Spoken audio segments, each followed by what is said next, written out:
Hello বন্ধুরা, আজকে তোমাদের জন্য একটু অন্যরকম মাছের তরকারি নিয়ে এসেছি। রুই মাছ, ছোট আলু দিয়ে রুই মাছ। মাছগুলো প্রথমে ভালো করে ধুয়ে ভাজা করে নিলাম। এরপর কড়াতে তেল দিয়ে একটু গোটো জিরা, তার মধ্যে ওটাতেই পেঁয়াজ বাটা, আদা বাটা, কাঁচা লঙ্কা বাটা, হলুদ, লবণ, জিরার গুঁড়ো দিয়ে ভালো করে মশলাটাকে কষিয়ে নিলাম।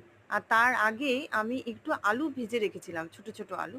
সেটাকে সেদ্ধ করে ভালো করে ফ্রাই করে রেখেছিলাম, ওই আলুটাই দিয়ে দিলাম। ভালো করে কষিয়ে নিতে হবে। নেওয়ার পর ওটাতে পরিমাণ মতো জল, জলটা ভালো করে ফুটবে। তারপর মাছগুলো ছেড়ে দেবো।